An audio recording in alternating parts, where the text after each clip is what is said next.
Salut, c'est le Rewind. Non, bon, je vais garder ma vraie voix parce que le Rewind en question, il est avec Yves Bigot, notre invité. Salut Yves. Bonjour Très Olivier. content que tu sois là pour parler de celui qui fut et qui reste l'idole nationale du rock français, même s'il n'est pas français, il faut le dire, Johnny Hallyday et Jean-Philippe Smet. Donc le Rewind, Johnny Hallyday avec Yves Bigot. Maintenant, tout de suite, 5 albums. C'est parti.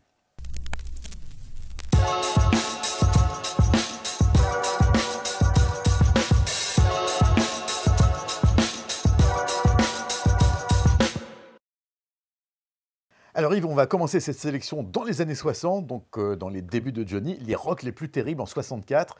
Pourquoi ce début en fanfare? Qu'est-ce qui fait que ces rocks sont si terribles? Et qu'est-ce qu'il y a dans cet album? C'est l'album fondamental de Johnny, le rocker. C'est la quintessence de ce qu'il est. Sans lui, le rock serait toujours une musique étrangère en France. C'est lui qui a fait que le rock est devenu français. Et les rocks les plus terribles, alors déjà il est accompagné par Joey Greco et les Showmen, donc le meilleur groupe qu'il a jamais eu, des musiciens américains, avec Bobby Clark à la batterie. Et ce ne sont que des adaptations de classiques, principalement Chuck Berry, un peu aussi de Little Richard et d'autres, mais beaucoup de Chuck Berry. Et alors, dès la pochette, c'est incroyable, cette pochette bleue et grise, et où on le voit sur la scène de l'Olympia, avec ce geste absolument incroyable, où il pointe comme ça vers le public. C'est un tigre électrocuté, Johnny, à ce moment-là. Voilà, c'est toute la nervosité du rock, la rage, voilà, tout ce que cette musique porte de rébellion, de mal de vivre, d'énergie aussi, de la jeunesse, aussi ce besoin d'extérioriser quelque chose. Et puis, alors en France, parce qu'évidemment aujourd'hui, le général de Gaulle est devenu, c'est quasiment sanctifié, mais il faut se souvenir que la France de Gaulle, c'était pas une France très rigolote. Ouais, non, C'était la France de l'après-guerre. Deux chaînes de télé, une radio nationale, la censure partout. Très corsetée, la guerre d'Algérie, Mhm. alors qui est terminée au moment de la sortie de Les Rocs les plus terribles, mais on est encore là-dedans, on est dans la société de l'après-guerre où il ne faut pas déconner, c'est l'autorité de l'État, de l'Église, Ouais. de l'école. Mais 68 est encore loin. Ouais, exactement. Mais en revanche, c'est cette énergie-là qui va conduire à mai 68. Et Johnny, là, il est magistral. Johnny revient au Carole, etc. Là, toutes ces adaptations de Chuck Berry. Et à tel point d'ailleurs que c'est un album que le journal Libération, qui soutenait toujours Johnny, tout en se moquant d'un certain nombre de ses travers, à travers Bayon et Serge Loupien notamment, qui a écrit un livre fantastique sur Johnny qui s'appelle La dernière idole, avait réédité cet album dans le courant des années 80 pour dire combien, d'une certaine façon, c'est l'album socle, c'est l'album pilier fondamental du rock français. Oh, Carole, ne me regarde pas comme ça. Oh, ce soir, si je suis là, c'est parce que tu es tout pour moi. Alors, tu dis qu'on s'était aussi moqué de lui, et c'est vrai. Est-ce qu'il a été pris au sérieux à ce moment-là? Parce que c'est vrai qu'on a parfois l'image, notamment avec les Guignols et plein d'autres erreurs qu'il a fait sur scène, tout ça. Parfois on se moque de lui, mais est-ce qu'il était quand même pris au sérieux? Est-ce qu'il y avait quelque chose d'authentique dans le... À l'époque, non. Les seuls qui le prenaient au sérieux à l'époque, c'était Elsa Triolet et Louis Aragon. Ce sont les seuls qui ont écrit sur lui, alors que Marguerite Duras, qu'il avait rencontré, se moquait de lui. Il disait « il ne comprend pas ce que je lui dis, car il ne peut pas me comprendre ». Non, il était assez moqué. Je veux dire, la société était fracturée entre les gens qui aimaient le rock, Johnny, et puis les quelques autres, Eddie Mitchell, Dick Rivers, Lucky Blondeau, Danny Logan, tout ça, puis plein d'autres qu'on a oubliés. Et puis la société qui restait, la société où il fallait écouter de la musique classique, éventuellement un peu de jazz, et puis Georges Brassens, Jacques Brel, alors que Brassens et Brel adoraient Hallyday. Mais c'était très comme ça. Et tu évoques les Guignols, Olivier, justement le « à que » dont se sont moqués et qu'on sait dans les rocks les plus terribles, c'est une phrase dans cette chanson incroyable qui s'appelle « Elle est terrible ». Cette fille-là, mon vieux, elle est terrible. Et à un moment, il dit effectivement « à que ». Et c'est ce que les Guignols voilà, ont transformé en « à que coucou ». Est-ce que c'était chaud les concerts de Johnny à l'époque? Est-ce que c'était Ah oui, la baston, ouais. bien sûr. Alors parce que c'était l'époque des blousons noirs, hein, qui étaient ses fans. Les blousons noirs, c'était un peu l'équivalent de ce qu'aux États-Unis seront les Hells Angels, hein, d'une certaine façon, sans les motos, parce que là c'était plutôt des mobs. Donc c'était quand même moins dangereux et extrémiste que les Hells. Mais oui, il y avait de la baston absolument partout. Alors parce que déjà, il y avait ceux qui y allaient pour la baston. Parce que le rock, évidemment, comme il y avait de l'énergie, on dansait, etc. Donc c'était un lieu où les bandes venaient se foutre sur la gueule. Mais aussi parce que les gars qui venaient avec leur petite amie, bah, s'ils trouvaient que leur petite amie, elle regardait un peu trop Johnny, elle se pâmait un peu trop, bah, alors ils foutaient sur la gueule de la petite amie, puis éventuellement ils allaient chercher Johnny à la sortie. Sympa. Donc oui, non, c'est bien sûr, les concerts étaient brutaux, oui, à l'époque. Et puis il y avait des villes hein, qui étaient connues pour ça. Marseille, Grenoble, hein, en particulier. Chaud patate. En tout cas, les rock les plus terribles, c'était en 64 et c'était Johnny à ses débuts. Alors Yves, on reste dans les 60s, finissante, 69, Rivière, 3 petits points, ouvre ton lit. Qu'est-ce que c'est que ce titre? D'où ça sort? Ah oui, alors écoute, le titre est un peu particulier, c'est le titre d'une des chansons hein, de cet album.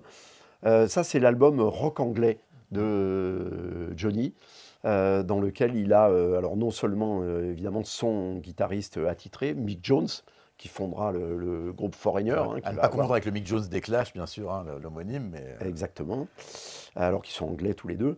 Donc Mick Jones qui va écrire des tonnes de tubes pour Johnny avant d'écrire ceux de Foreigner. Avant de savoir ce qu'est l'amour. Exactement.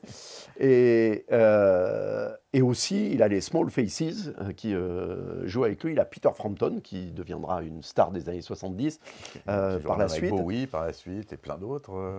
Oui, bien sûr. Et puis, voilà, et puis surtout des compositions. Et puis Jimmy Page, qui est là sur 2 morceaux. Un dont il écrit les arrangements à tout casser, et puis Psychédélique, qui est ce morceau absolument dément, avec un solo qui annonce Led Zeppelin. Et d'ailleurs, c'est un solo que Jimmy Page joue déjà avec la guitare, avec son archet sur sa guitare électrique, etc., qui est donc devenue iconique après avec Led Zeppelin. Mais donc, c'est le Johnny, évidemment, qu'aiment les fans de rock qui n'aimaient pas forcément Johnny ou qui n'aiment pas Johnny habituellement. C'est son album le plus rock, le plus violent, le plus psychédélique. Et puis du coup, lui, il assure. Parce que, évidemment, Johnny, c'est une voix, c'est un timbre, c'est un coffre aussi. C'est une manière de chanter. Hein. Il chante. Sa voix, quand il chante sur des morceaux comme ça, on dirait une lame de couteau. Jouets de soldats morts poursuivant des enfants. Ils courent dans ma direction. Rêve de musique, concours. Et d'ailleurs, c'est marrant parce que à cette époque-là, est-ce que c'est des albums où il y a des tubes ou est-ce que parce que Rivière ouvre ton lit, a priori, c'est-à-dire tube, peut-être pas forcément dans la mémoire collective, mais à l'époque, tout ce que Johnny fait passe en boucle à la radio toute la journée. Donc oui, tous ces titres sont pour les fans des classiques de Johnny. Même Rivière ouvre ton lit. Donc en 69. Est-ce que mai 68 a eu une influence sur Johnny? Est-ce que ça l'a Alors, intéressé Johnny, ou est-ce qu'il est passé à côté? Non, il est passé complètement à côté. D'abord, il était à Saint-Tropez.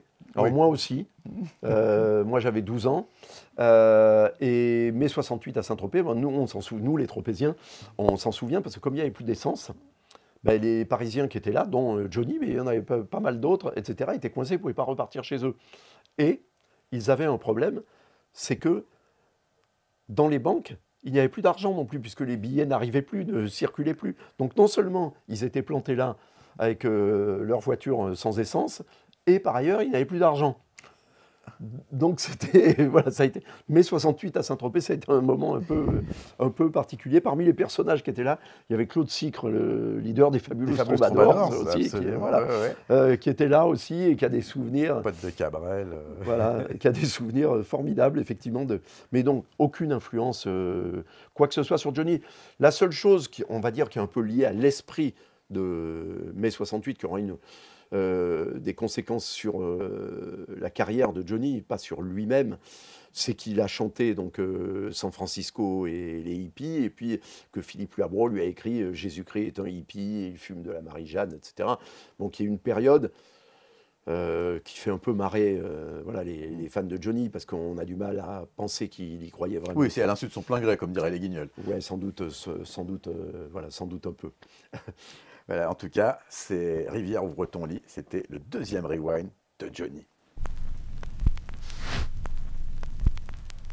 Alors Yves, on arrive dans les années 70, ça y est, on est en 1971, et là, Flagrant délit, un album important, j'imagine. Si tu l'as sélectionné, je pense qu'il a son importance. Alors déjà, il est important pour Johnny parce que c'est son album préféré à lui.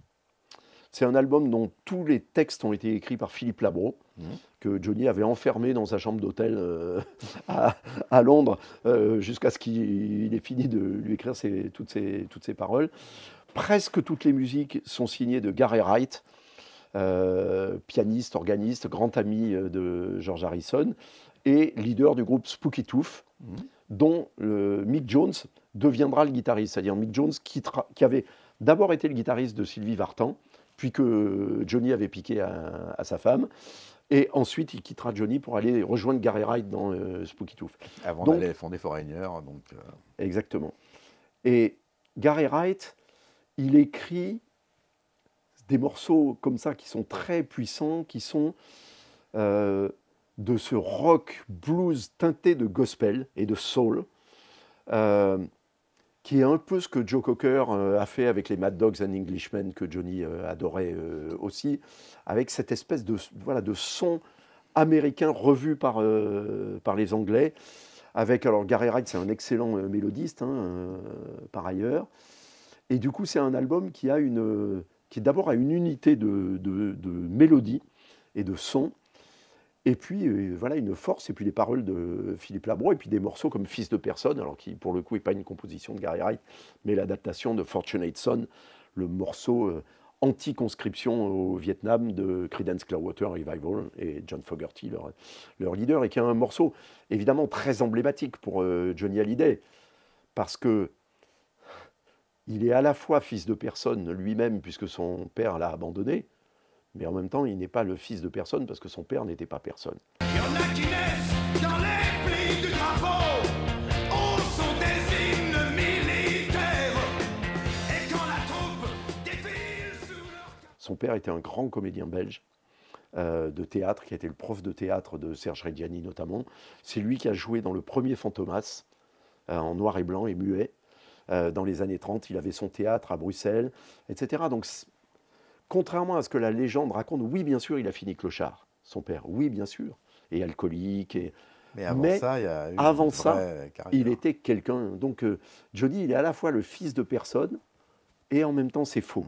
Donc, et évidemment, tout ce qui l'est, et tout ce qu'il fait se situe dans cette espèce de no man's land entre ces deux réalités.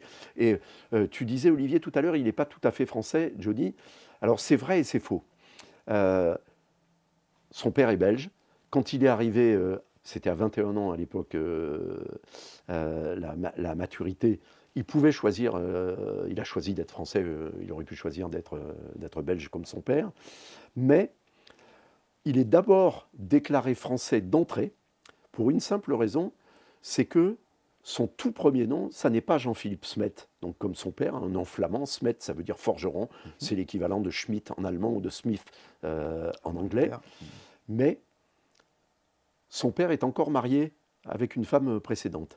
Donc il est d'abord déclaré à la mairie du 9e arrondissement sous le nom de sa maman, qui elle est bien française, qui est la crémière de la rue Le Pic, qui va devenir mannequin chez Lanvin, et qui s'appelle Huguette Clerc. Donc le tout premier nom de Johnny, ça a été Jean-Philippe Clerc.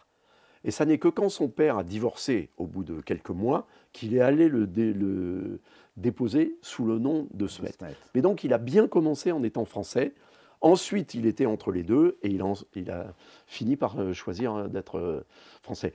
Mais pour revenir à Flagrant délit, moi aussi, c'est mon album préféré de Johnny. Ok. En 71, donc, Flagrant délit, Johnny, encore et toujours. Le Rewind, donc, toujours avec Yves Bigot, toujours sur Johnny Hallyday. On va faire un jump cut 14 ans plus tard, donc les années 80, Rock'n'Roll Attitude. Alors là, c'est Michel Berger. C'est encore une nouvelle incarnation de Johnny. Comment est-ce qu'on peut définir cet album? Parce que Rock'n'Roll Attitude, mais Michel Berger, a priori, c'est pas l'épitomé du rock'n'roll. Enfin, comment il se trouve Alors, il en rêve, hein. Ah oui. Il faut Enfin, se Patrick Boyle souvenir. aussi, hein, mais... Il a fait, il a fait sa thèse, hein, Michel Berger, sur l'esthétique de la pop musique et l'étude comparative des 2 premiers albums de Jimi Hendrix Experience. Donc il aimait beaucoup le rock. Il avait du mal à l'incarner lui-même, mais il aimait beaucoup ça. Et donc évidemment, pour lui, c'était un rêve quand tu es en France. Tu écris des chansons, tu rêves qu'elles soient chantées un jour par Johnny. Eh oui. C'est le fin du fin, c'est l'aboutissement absolu. C'est Nathalie Baye, avec qui Johnny vit depuis quelque temps, qui va faire 2 choses fondamentales pour lui, en tous les cas, en termes de carrière. C'est le faire tourner avec Jean-Luc Godard, hein, le film Détective, dans lequel elle joue également. Et puis, lui présenter Michel Berger. Jean-Claude Camus, son producteur de spectacle, et Alain Lévy, le président de sa maison de disques, sont un peu désespérés parce que Johnny est au creux de la vague à ce moment-là. Il n'a pas les chansons qu'il faudrait, il a moins de succès, il est lui-même, c'est plus trop où il est. Et donc l'idée va être effectivement de faire en sorte que Johnny devienne adulte. C'est-à-dire qu'il cesse de se prendre pour Mad Max et de faire des... Ah oui, des concerts où il est déguisé en motard clouté, où il sort dans le poing aussi. C'est ça, exactement, où il est resté enfermé une fois à l'intérieur pendant à la de longues Spinal minutes. Tap. Ouais, exactement. Et donc, Nathalie et Michel vont apporter de la classe à Johnny d'un seul coup, en lui faisant chanter des chansons adultes et ce qui pourrait être, pour la première fois, de la chanson française. Et il y a 2 chansons, notamment inouïes sur cet album, qui est plus inégal, hein, que le souvenir qu'on peut en avoir, mais grâce à ces 2 chansons incroyables, Le chanteur abandonné, où Michel Berger, mais comme il avait su le faire très bien pour Françoise Hardy et pour France Gall, habille Johnny de lui-même, c'est-à-dire qu'il écrit une chanson qui incarne ce qu'est Johnny. Le chanteur abandonné, c'est lui. Pour plusieurs raisons. D'abord, il a été abandonné par ses parents. Et puis ensuite, Johnny, il se sent abandonné dans la vie. C'est quelqu'un qui s'emmerde à longueur de journée, qui se sent seul au milieu de la foule, qui a un mal-être qui est absolument constituant. Et puis, cette chanson incroyable qui s'appelle Quelque chose de Tennessee. Bien sûr. Donc, qui n'est pas l'état du Tennessee, comme on pourrait le croire pour un rocker, justement. Tennessee Williams. Où le rock est né, mais le dramaturge Tennessee Williams, et alors en plus, qui est l'auteur préféré de Johnny, par ailleurs, mais avec cette distance par rapport à Johnny, parce que Tennessee Williams est un auteur ouvertement homosexuel, qui écrit sur des atmosphères marécageuses et des personnages et des atmosphères délétères, amoureuses, qui se passent justement en Louisiane ou au Mississippi, dans la chaleur, la moiteur. Enfin, on pourrait penser que c'est éloigné de Johnny. Et cette chanson, est, avec l'introduction parlée de Nathalie Baye, hein, d'ailleurs inspirée de celle de Britt Ekland sur un disque de Rod Stewart quelque temps auparavant, hein, qui s'appelait Tonight's the Night. Mais ces chansons, ce rêve le fou, voilà, c'est une chanson merveilleuse comme ça arrive. C'est ça qui est magique dans la chanson, c'est qu'un jour, tu ne sais pas pourquoi, t'as tout se mélange. Les étoiles s'alignent et c'est le morceau voilà, parfait. Tu as les accords de Michel Berger, la guitare de Peter Frampton, la voix de Nathalie Baye au début, et puis cette évocation, parce que évidemment, Michel Berger, il joue sur Tennessee et Tennessee, hein, aussi. Évidemment, et du coup, ça parle d'autant plus à Johnny, mais sans dire complètement les choses. C'est un morceau absolument magique et donc il porte cet album. On a tous quelque chose en nous de Tennessee, cette volonté de prolonger la nuit. Et puis alors, Rock'n'Roll Attitude, la chanson est plus banale, mais alors l'expression est passée dans le langage courant. C'est-à-dire que Jean-Pierre Raffarin, quand il était Premier ministre, d'un seul coup à la télé, il te parlait de la Rock'n'Roll Attitude. Ouais. Je veux dire, donc c'est devenu un truc de la vie courante. En parlant des paroles de Johnny, alors, on s'est souvent moqué de la façon dont il ne comprenait pas les textes qu'il disait. Et moi, il y a une ligne, bon, tu la connais bien sûr, je crois que c'est dans Les Chiens de Paille, c'était fin août, début juillet. Quand on sait que Johnny est quelqu'un qui est donc un artiste, il y a ses musiciens, il y a les producteurs, les directeurs artistiques, le label, il n'y a personne qui lui dit à un moment, peut-être on a un problème avec cette ligne-là, est-ce que tu sais ce qui se passe dans ces moments-là? Mais le problème, c'est que c'est pour la rime. Donc, c'est pas Johnny qui met ça, c'est l'auteur. Hein. Alors évidemment, Johnny ne le relève pas, personne ne le relève. Écoute, comment te dire, peut-être tout le monde n'était pas non plus dans un état de clarté absolue au moment de l'enregistrement, mais normalement, après, il y a le moment où on va graver, où on l'écoute, où on envoie le disque en promo.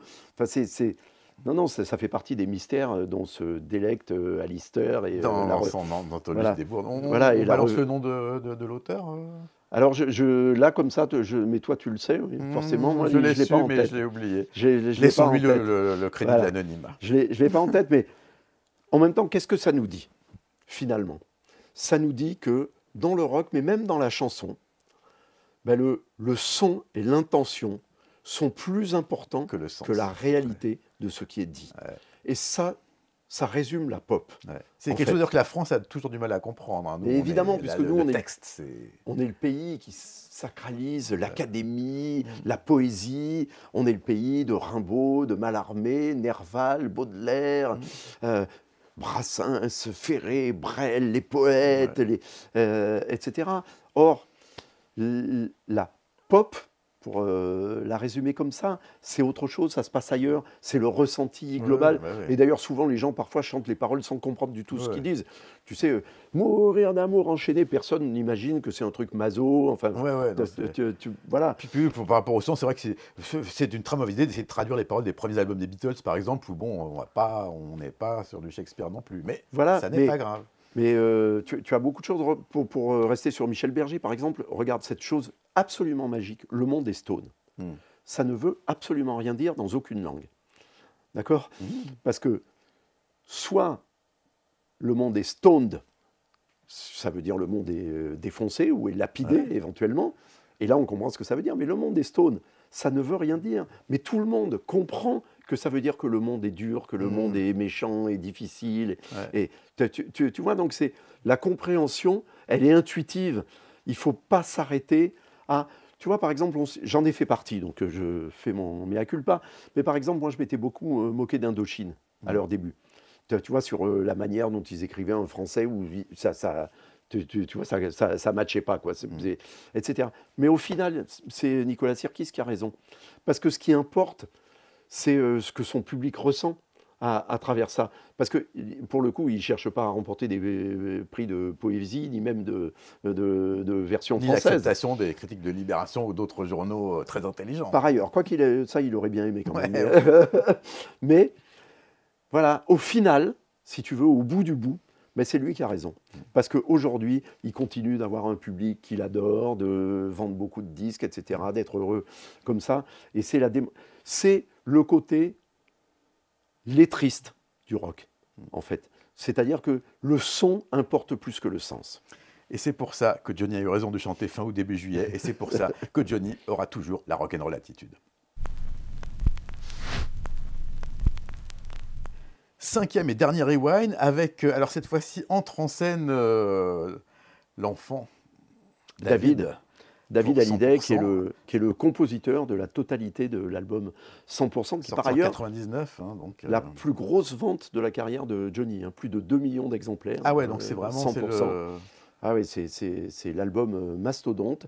Et jusque-là, David, qui a été relativement peu élevé par Johnny, il a été élevé en fait par Sylvie Vartan, puis son deuxième mari, Tony Scotti, à Los Angeles. David, c'est un petit Américain. Hein. Il a monté plein de groupes de rock, de grunge à Los Angeles.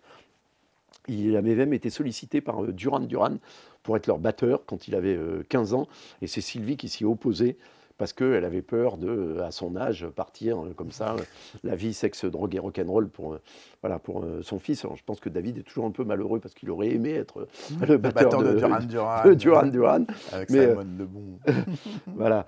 Et, mais jusque-là, il n'avait écrit que 2 chansons pour son père sur l'album Cadillac, dont les paroles étaient la réalisation d'Étienne Rodagil. dont une très belle chanson qui s'appelle Mirador, Ah, elle était très belle, et l'autre s'appelait Possible en moto. Mais là, ben, Johnny franchit le pas de demander à David de lui composer l'album. Après, les paroles sont écrites par plein de gens différents. Ça va de Marie Nimier à Françoise Sagan, en passant par Miossec Ah oui. et d'autres. Mais donc, c'est un album où David a composé les musiques des albums de Johnny qu'il préférait. Donc, ils sont Insolitude, Flagrant délit et Rivière ouvre ton lit. Donc, en fait, David, il n'aime que le rock. D'ailleurs, David, il disait, mais mon fils, il aime que le rock, de toute façon. Donc, c'est pour ça qu'il hésitait un peu à travailler avec lui, en disant, il va me faire des trucs trop rock pour mon public, finalement.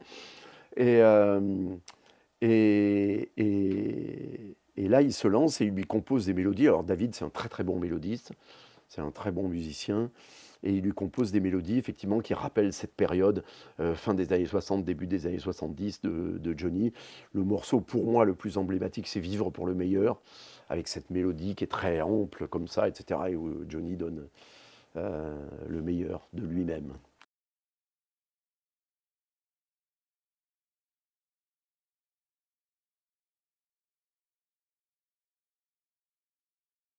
Là, je résiste pas au plaisir. Tu m'avais raconté cette anecdote il y a un moment, le coup de fil de Johnny à son fils David. Alors, ça, je suis à Los Angeles, j'étais donc le patron de Mercury, leur maison de disques à tous les trois, Johnny, Sylvie et David. Et donc, je suis avec David à Los Angeles. Et donc, dès qu'on se rencontre, parce que j'allais en studio avec lui, avec son groupe qui s'appelait Nova Kane à l'époque, et il me dit, écoute, je vais te faire écouter sur le répondeur de mon téléphone portable, tu vas pas le croire, parce que si je te le fais pas entendre, tu me croiras pas.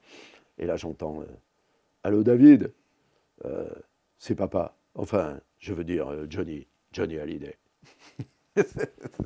ça s'invente pas des trucs comme ça, c'est Et non, incroyable. et c'est terrible parce que ça dit à la fois le malheur de l'un et de l'autre. De David, évidemment, qui a sans cesse la preuve que, bien sûr, c'est son père génétique, mais Oui. c'est pas, voilà, c'est pas son père qui l'a. C'est Johnny avant d'être son père, en fait. Exactement, qui l'a élevé.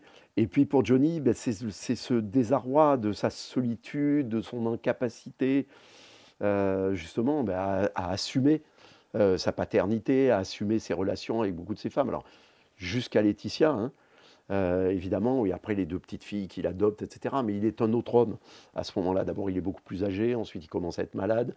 Donc, voilà, il change. Mais le Johnny, on va dire qu'on a connu, la superstar, le roi du rock, le roi de France, comme disent les Anglais, hein, qui l'ont baptisé comme ça, le roi de France, il est emmuré dans sa solitude existentielle. Hein. Donc, c'est terrible. Moi, ça m'a fait, évidemment, sur le moment, ça m'a fait beaucoup de peine pour David. Et bon, après, on est allé bouffer, on est allé écouter de la musique, on est passé à autre chose, mais ça m'a fait du chagrin pour lui. Mais après, avec le temps et la réflexion, je me suis dit, mais en fait, c'est tout aussi, voire encore plus terrible pour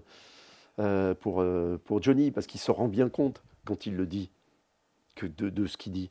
Je veux dire, il voit bien, parce que l'image selon laquelle, alors que les Guignols ont beaucoup contribué à alimenter, selon laquelle il vivrait dans un brouillard, comme ça, etc. Oui, bien sûr, ça lui arrivait de prendre des murgées, de se défoncer, oui, évidemment. Mais c'est quelqu'un d'extrêmement lucide, de très clair, de bien plus intelligent que ce que tout le monde croit et imagine, qui est très conscient de son destin, de ses faiblesses, mais surtout de sa solitude. C'est ça qui fait ça. Je veux dire, il n'aurait pas été Johnny Hallyday s'il n'avait pas toutes ses qualités et tous ses défauts, par ailleurs. Hein. Mais c'est ce qui fait qu'il y a 1,5 million de personnes à son enterrement, avec 700 bikers qui accompagnent le cercueil hein, depuis le Mont Valérien en descendant les Champs-Élysées, et 15 millions de personnes devant la télévision. C'est Brigitte Bardot, Charles de Gaulle et Johnny Hallyday, quoi. Beaucoup de livres ont été écrits sur Johnny, peut-être trop, mais il y en a quand même encore des nouveaux. Et je crois savoir que toi, tu travailles donc sur un bouquin de Johnny. Ça va être quoi ton Johnny, en fait? Alors écoute, moi, on m'a demandé d'écrire le dictionnaire amoureux de Johnny, qui n'existait pas. Et donc je fais ça, mais ça sortira pour les 10 ans de sa mort, donc à la rentrée 2027. Donc je suis dedans.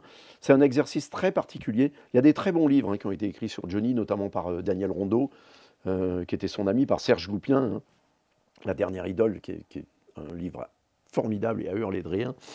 Et le dictionnaire amoureux, c'est un exercice très particulier parce que c'est pas du journalisme. Puisque ça dit le journalisme, c'est le dictionnaire amoureux.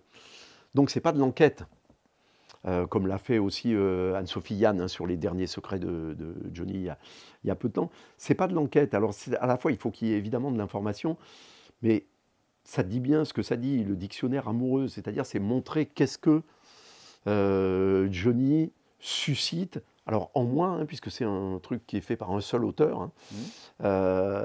Et évidemment, mais en moi et à travers tous les Français, etc. Donc c'est un exercice très très singulier parce qu'on n'est pas dans le roman non plus, mais on n'est pas dans le journalisme. Donc il faut sans arrêt que je me bride de ne pas, par exemple, te dire « Olivier, mais toi, raconte-moi quand tu as rencontré Johnny, c'était comment, etc. » Parce que c'est pas ça l'exercice.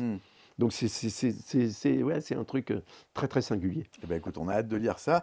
Dernier truc, Johnny donc, est mort depuis un moment, il est sanctifié, il y a un biopic en préparation. Aux dernières nouvelles, c'est Raphaël Quénard qui va l'incarner. Ouais. Qu'est-ce que tu penses de ce choix et est-ce que tu sais de quelle période il va être question dans ce biopic? Non, alors ça je ne sais pas du tout. Je sais que l'autre biopic, celui que devait faire Djalil Lesper, est abandonné. Avec Adeline, Oui. l'époque Adeline Hallyday, Adeline Blondiot, c'est ça c'est out. C'est ça, ça a été abandonné. Donc non, je ne sais pas, je n'ai pas d'infos particulières sur ce que sera. Écoute, quand j'ai appris que Timothée Chalamet serait Bob Dylan, au début j'étais dubitatif. Finalement, le résultat est assez bluffant. Tu as vu déjà des bouts J'ai vu des bandes annonces et des extraits, etc. Puisque comme il est en lice pour les Oscars, donc ça circule beaucoup. On va dire que Raphaël Quénard, il fait partie des gens qui ont une personnalité qui peut laisser entendre qu'ils peuvent incarner Johnny Hallyday. Après, on verra au final. C'est toujours compliqué, les biopics, des gens qu'on a connus en vrai. Ouais.